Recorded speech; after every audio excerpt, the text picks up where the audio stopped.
Have you ever wondered how much people in Latin America actually earn? Why is Chile called the economic tiger of the region? Today, we'll reveal all the numbers, from the minimum wage to the incomes of top specialists in Chile. We'll find out what kind of life you can afford in Chile in 2025 and which professions are most valued here. Ready for some honest numbers? Then let's get started. Let's break down the minimum wages in Latin America. The range here, of course, is huge. For comparison, in Venezuela, the minimum wage is between $3 and $5 a month, and that's not a typo or a mistake.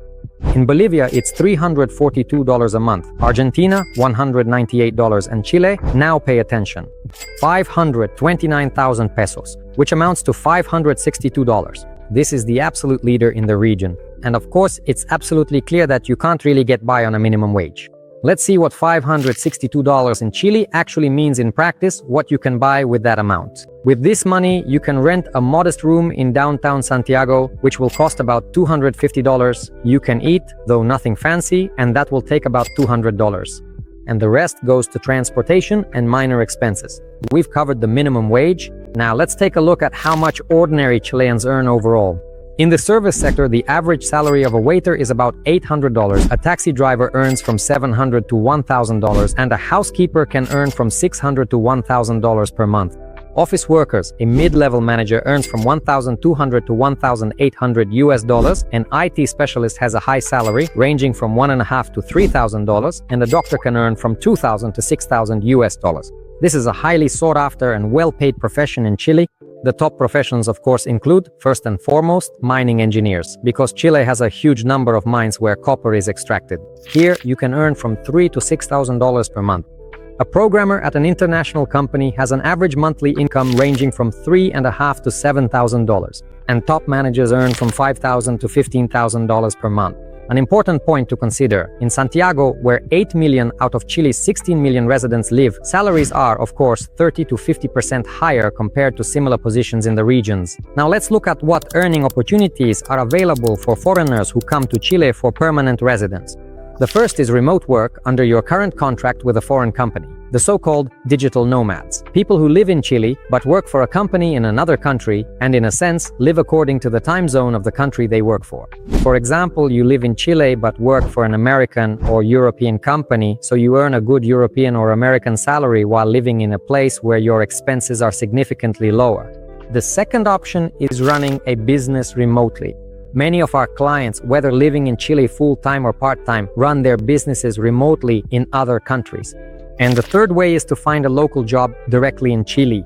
You could be an English teacher and earn from $800 to $1,500. You could also work in the tourism industry, for example, as a guide, where you can earn $1,000 to $2,000 during the season. Or, for example, a middle manager can earn from $1,500 to $3,000. Naturally, in this case, knowledge of Spanish is a must. And the fourth way is to start your own business in Chile. Here, your earnings can range from zero to infinity, but of course, you also need to consider the risks you will bear as an entrepreneur. Now, let's look at all the options for legalizing your status in Chile, the first step towards moving to this country. There are several types of temporary visas for moving to Chile. All temporary visas are issued for a period of 2 years. The first type of visa is called a residence permit for professionals. This is available to those who have a contract with a Chilean company, and based on this contract, you can obtain a residence permit. The second type of residence permit is the rentier visa or rentista visa for freelancers, remote workers, and entrepreneurs. This is the most popular type of visa among our clients. For this, it is enough to have a passive income in your current country of at least $1,000 per month. This can be income from renting out property, dividends from your company, or it can be income from stocks and bonds, or a pension or allowance. If for the professional visa, the supporting document is a contract with a Chilean company, then for the rentier visa, the supporting documents are those that confirm your passive income. For example, this could be a certificate of ownership for your apartment, a rental agreement, and a bank statement confirming the rental payments for that apartment. It is also important to understand that having no criminal record in your country is a significant factor in obtaining a visa. During the time our company has been operating, we have obtained more than 270 residence permits through the rentier program, and that is why I recommend taking advantage of this particular opportunity. We will prepare all the documents and submit your application turnkey, even if you do not reside in the country where you have this passive income.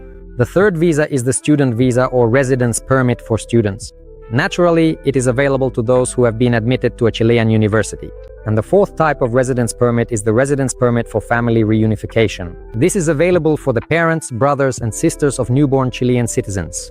This is handled by a separate division of our company, Chilidix, which has been welcoming newborn babies for over 8 years. With us, more than 260 babies have been born, and each of them has rightfully received Chilean citizenship by birth, which grants visa-free entry to 161 countries around the world. And as I already mentioned, parents, as well as brothers and sisters, can legalize their status and move to Chile on the basis of family reunification. Now let's break down the cost of living in Chile for 3 people with different income levels. The first scenario is a minimum wage of $520. Well, as we've already established here, that's not much to live on. That's renting a room in Santiago, in a not very prosperous neighborhood, for $250, food for $200, and transportation for $70. So, what's left? Unfortunately, for many people, this is the reality. Scenario number 2. Middle class with an income of $1,500. What can you expect with that kind of income? That means renting a 1-bedroom apartment for about $500, food and cafes for $400 a month, a car and entertainment for $300, and about $300 in savings each month. And the third option is a foreigner with an income of $3,000 or more who can afford to rent a nice apartment in a prestigious area of Santiago or on the coast for $800 to $1,000. That means food and restaurants 2 to 3 times a week, about $900, a car and entertainment, about $700 a month, and savings of around $600. In conclusion, as you can see, Chile is a country of opportunities but with stark social inequality. Here, you can live comfortably on $1,500. However, you can only expect a European standard of living if you earn $3,000 or more per month. It is with this minimum income level that we recommend considering a move to this country. Thank you for watching this video until the end. Give it a like if you enjoyed it and subscribe to our YouTube channel. There's a lot of interesting content here about life in Chile and abroad.